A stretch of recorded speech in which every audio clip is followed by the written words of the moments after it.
We're really excited to have you all participate in this. One of the hardest parts of this project, and that Amanda referenced, was this portion, which is the soils. And this site has been impacted.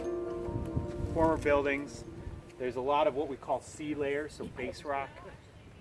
What makes a mountain summit thrive is the soils and the microbiota, the environment there, the bacteria, the fungi, the birds and the bees in there, and everything else. So that is something we're lacking here. So what we're trying to do is get a jump start by putting in some of the vegetation. We're also doing some seeding, and we're using a specific plan here to plant the plants a little bit closer. And notice they're pretty close together. If we were really wanting to space this out properly, we wouldn't have them 15 to 20 inches apart. We'd have them a lot farther apart. We don't want that. We want these guys to survive. One reason is they're easier to detect. So when somebody's watering, as we have people water here, some of that water will filter over here and over here. If you have more vacant space in between, that water isn't shared as well.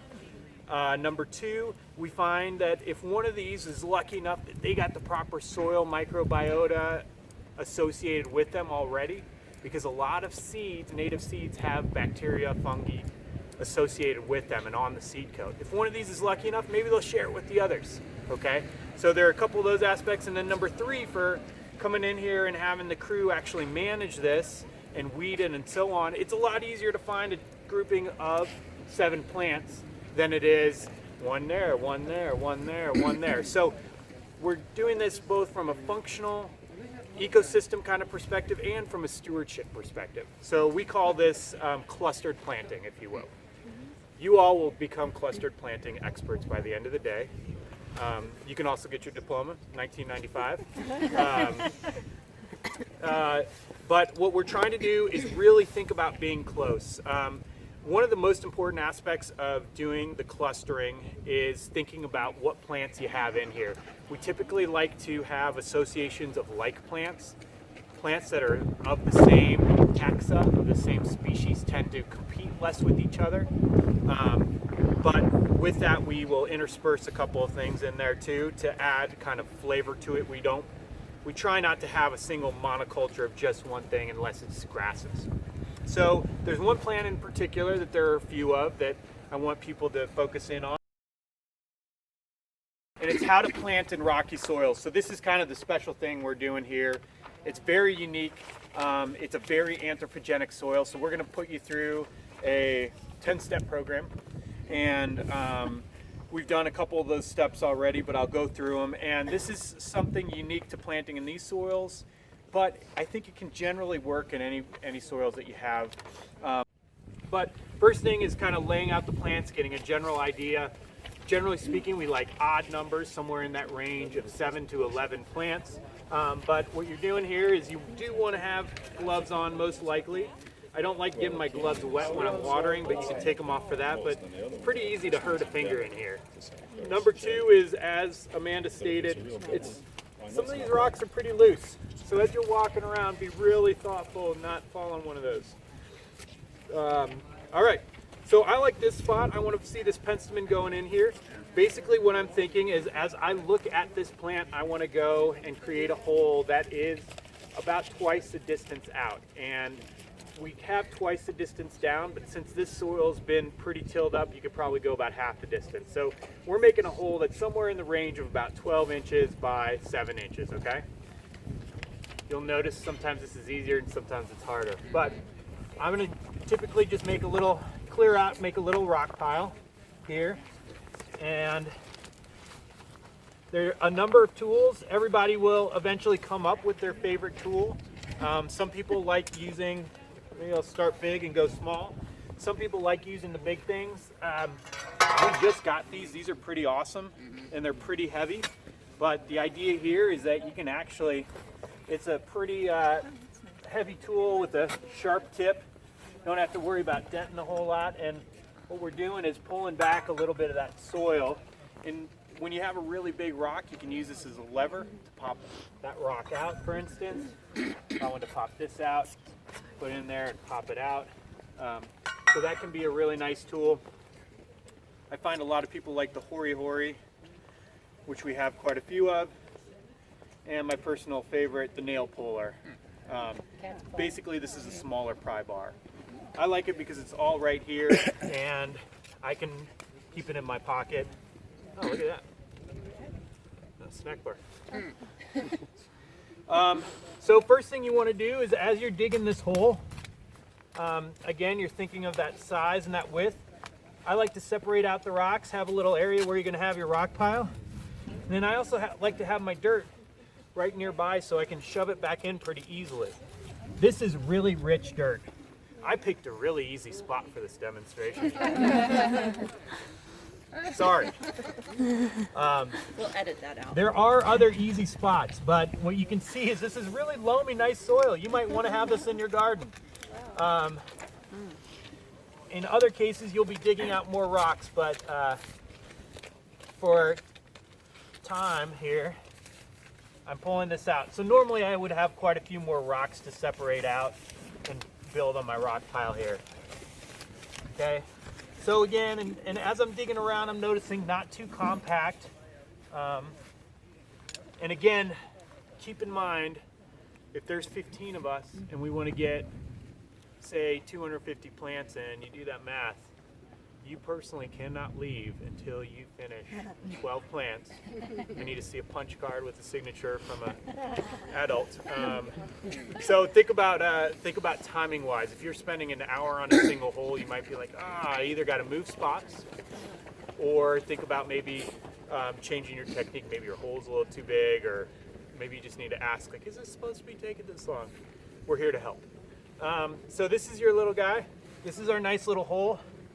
Rule number one, and what we think is one of our biggest keys to success here, pre-water. Yeah. You can water from the top, right, when everything's in there. Guess what? If you're watering, you're wetting that whole column. We want to wet and help those roots out right away. Instead of doing it from the top, we're going to do it while we have a hole. So we typically do about 1/2 to 1 of these buckets per planting. It's quite a bit of water. Wow. Okay. Sometimes it takes a while for that water to infiltrate in. So I might speed through this part just a little bit. If your water is taking a while to infiltrate in, hop over to another hole, start digging, or start quizzing each other on what each plant is in its scientific language. But you definitely want to get that water in there, allow it to soak in. Other techniques I've seen, this is our 3rd, 4th work day, 5th work day? I don't even remember. We've done at least 5, right, Amanda? Because we did one in December. I'm sorry. Yes. This is the 4th day of planting. 4th official. This year. Yeah. This year. And when we did that one last year, I was thinking. Yeah. Oh, yeah. So some people will mix in here a little bit and such, and now that this dirt's a little softer, you're able to kind of allow for that water to infiltrate in. But this is that pre-watering. This is what I think is getting us through that hot period. Really important. When you guys plant at home, do this. Most important thing, you want to have crown to crown, right? Collar to collar, sorry. Who knows where the collar of the plant is? Where it hits the dirt. Right. Shoot and root. It's that transition between what keeps you down in the ground and what gets you up. You want to match that to the level. If it's buried too high, you're going to have fine roots that dehydrate, and it's done. If it's too low, there's a little bit better of a chance it'll make it, but you can very likely have soil around it, and that'll cause pathogens and fungal, and it'll get crown rot. So as much as possible, take a look at that guy. Some of them will look a little funny. This one has pink, and then it turns to yellow. But try and match that crown as carefully as possible. Now pulling these out. There's a few techniques. I like kind of tapping it with a hori. And you'll notice some of the soil on the top might get a little loose. I've seen people then put the plant in between their fingers, and hopefully if all goes well, if it doesn't go well, you sing it a song really quickly, and then it might happen. inspect your roots. In this case, we have a lot of young plants, so we know they're in good shape. If there are a number of roots down here and it looks really root bound, you want to tickle them a little bit, break them up. I don't think we have that problem with any of our plants this time around. If someone really sees something root bound, let us know. That would be unusual. But that is a general technique. So you're kind of liberating the plant, letting it know, hey, you're out of the hole, you're out of the container. Now we backfill with a little soil, and again, I apologize because there's a little water still in here, but we're backfilling with the soil so that I can kind of get to that level where I can match that collar, right? So I'm imagining this will go somewhere like right here. So I want to backfill with a little soil, get a few of these rocks in here again. Oh! The inoculant. Thank you. As you're doing this, you should have about a cup or a handful of soil inoculant. This is native soil, and I'm going to explain it in a second.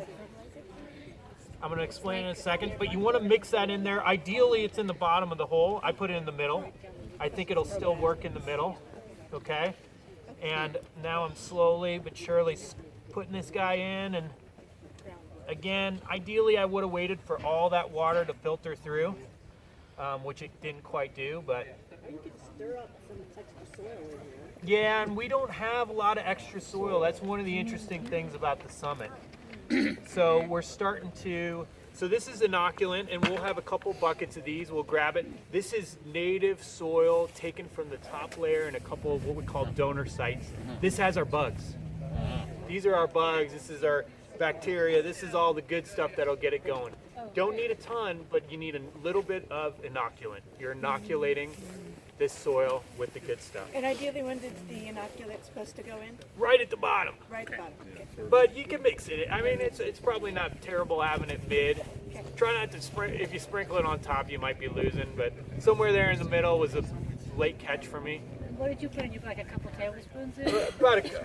About a handful or half a cup or so. And it's just enough to get these guys started. Now here's the fun part, and this is the favorite part of everyone, the rock mulching. So more or less you're kind of in this state where, hey, I feel pretty good, my collar is to collar, and now all these little rocks that you pulled out, you're going to slowly start to basically do the same thing as you would do as with wood mulch.